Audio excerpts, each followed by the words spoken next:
Ahora Manuel Jáuregui tiene a un invitado para hablar de ese gran legado que nos deja, esa huella, Manuel, imborrable que deja el Papa Francisco en el mundo.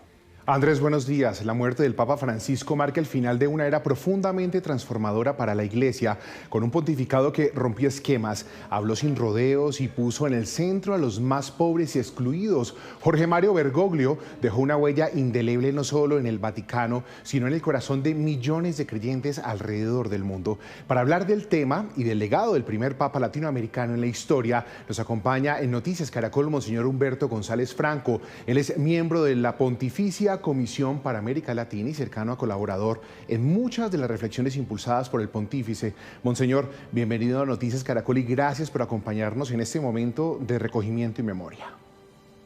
Gracias, Manuel, por la invitación y un saludo cordial para todos los televidentes.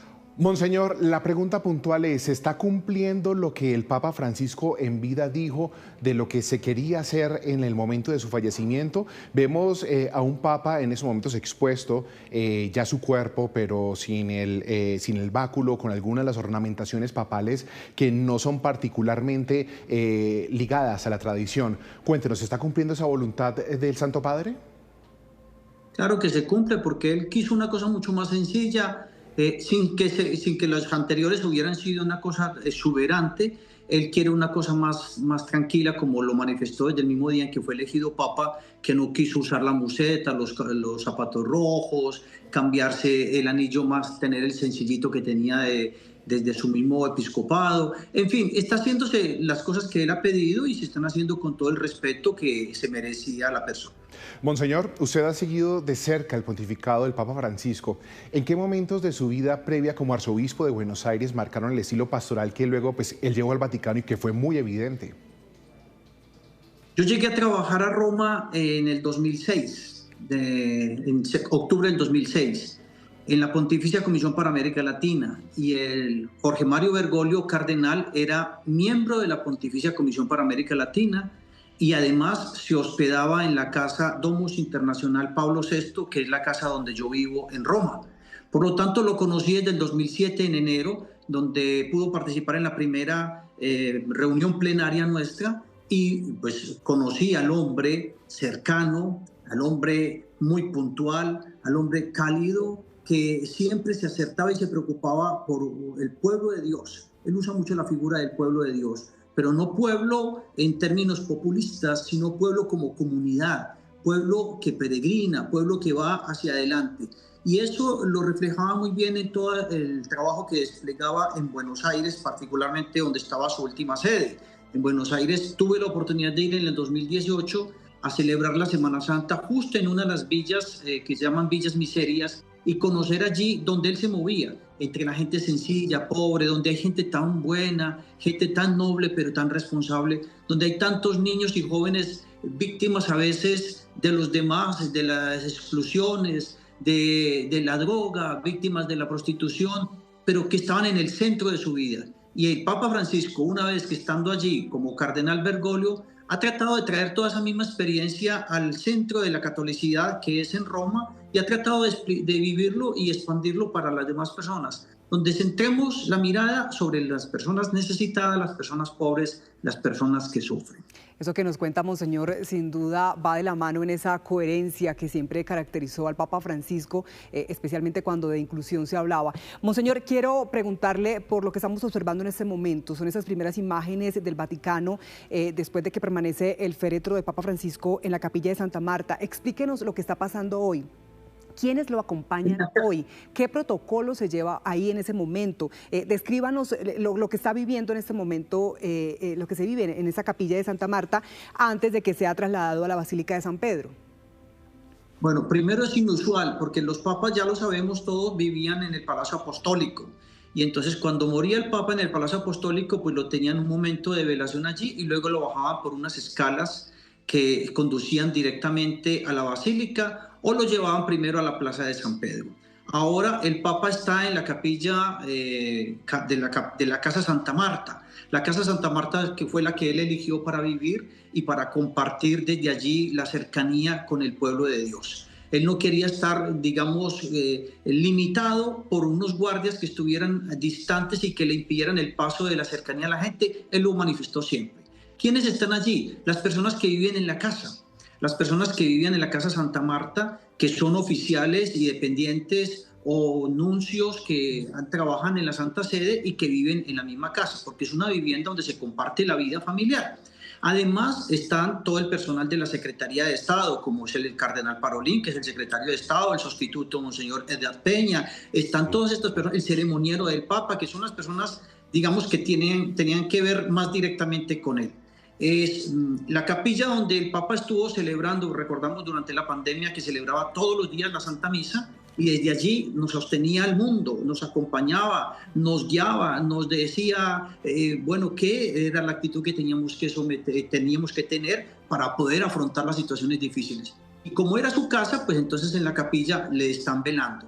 Estará durante todo el día de hoy y quienes están yendo son dependientes además del Vaticano.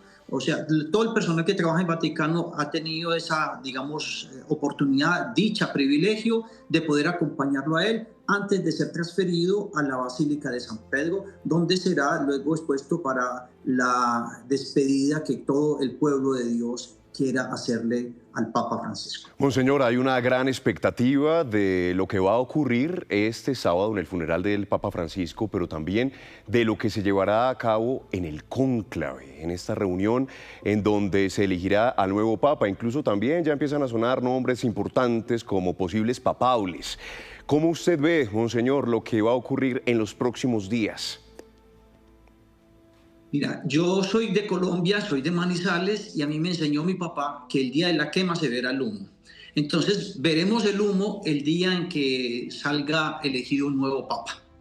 Ese nuevo papa será elegido después de un gran discernimiento, después de una gran experiencia espiritual, después de un gran trabajo de todos los cardenales electores, que son los mayores, menores de 80 años, y que bajo la guía del Espíritu Santo, en el nombre y en conciencia, en el nombre de Dios, en conciencia delante de Él, hacen la elección de la persona que sea más acertada para guiar los destinos de la Iglesia y del mundo en el momento presente. Entonces, vendrán todos los cardenales, y ya de hecho están llegando los cardenales a Roma, pero solamente participarán en el conclave los que están menores de 80 años. ¿Qué se espera de ese día? ¿Qué se espera después del funeral? Pues bueno, que el Señor nos regale el nuevo Papa. El Señor ya lo tiene claro, somos nosotros los que no lo tenemos claro. Dios sabrá guiar, sabrá suscitar la persona indicada, y los cardenales electores con toda seguridad que se dejarán guiar por el Espíritu de Dios para que se pueda realizar. Recordemos que el Papa Francisco decía con insistencia, la Iglesia no es un parlamento, la Iglesia no es una ONG, la Iglesia es pueblo de Dios que se deja guiar por el Espíritu de Dios. Y por ser guiado del Espíritu de Dios, es Él el que inspira, el que motiva, el que suscita, y por lo tanto dejemos que el Espíritu suscite a la persona. Aquí no hay campañas, aquí no hay mandatos de hojas de vida, aquí no hay grupitos que se armen, porque los cardenales, inclusive muchísimos de ellos, ni siquiera se conocen. Porque como hay tanta variedad, lo ha hecho Papa Francisco, que le ha abierto el panorama y un abanico muy profundo de darle participación inclusive a países que jamás en la historia habían participado en un conclave, el Papa Francisco ha pensado en ellos. Entonces, no hay tiempo como para que el uno se llame el otro, mira, votemos por este, votemos por el otro. No se conocen. Se conocerán en estas reuniones que se llama las congregaciones. Y allí empezarán a discernir. El Espíritu va soplando, va construyendo y va surgiendo lo que Dios quiere que se salga a flote. Monseñor González, hay algo muy importante a lo largo de la historia del Papa Francisco, y es que su formación jesuita lo permitió no solamente acercarse al gran ayatolá y al gran imán en su momento, sino que tuvo también una cercanía con otras confesiones religiosas que lo dejó ver todo el tiempo en medio de su discurso. Su liderazgo en la Iglesia Católica como su formación jesuita, ¿cómo lo llevaron para poder tener una disertación muy coherente, claramente está, con otras ideologías religiosas? El Papa Francisco en su encíclica Fratelli Tutti lo ha querido expresar. La Fratelli Tutti está diciendo todos somos hermanos.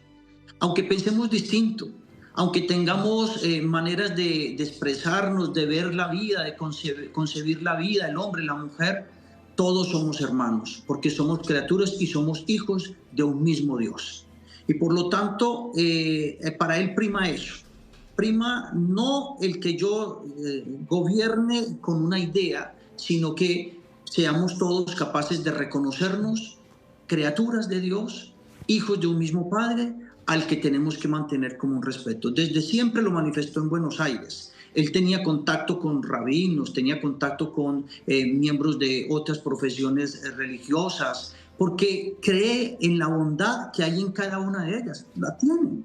Cada uno tiene su riqueza, cada uno tiene su manera de percibir y pues todas las cosas que se puedan aportar resultan ser complementarias. Nadie es dueño de una verdad absoluta. La verdad es Cristo y Cristo es de todos. Por lo tanto, Cristo está en las semillas que se llaman, como se ha conocido en teología, las semillas del verbo, están presentes en cada ser humano. Y esa semilla es la que nos hace unirnos e identificarnos. En cada uno de nosotros está el ADN de Dios y por eso pues, podemos ser capaces de mirarnos de esa manera. Lo terrible es cuando nosotros empezamos a pensar en sentido individual y egoísta, en sentido solamente del grupito del mío. Eso es lo que genera los muros. Y el Papa Francisco nos ha invitado no a generar muros, sino a tender puentes, a crear comunión, a abrir los brazos, no a cerrarlos, como lo manifiesta el arco de Carlomagno, el brazo de Carlomagno y de Constantino en la plaza de San Pedro, que es de brazos abiertos. Así es la iglesia. La iglesia tiene que estar abierta para acoger y no se cierran, sino que permanece abierta para que tenga cabida cualquier ser humano. Eso el Papa Francisco lo tenía bastante claro, lo llevó muy adelante y esperamos que todos sigamos apuntándole a ese estilo de vida que él nos ha planteado. Y ahí precisamente una de las palabras clave que manejó el Papa Francisco durante todo su pontificado y fue la reconciliación. Monseñor González, gracias a ustedes de Roma por acompañarnos en Noticias Caracol. Con mucho gusto y que el Señor les bendiga a todos. Recemos por el Santo Padre y que desde el cielo nos siga bendiciendo.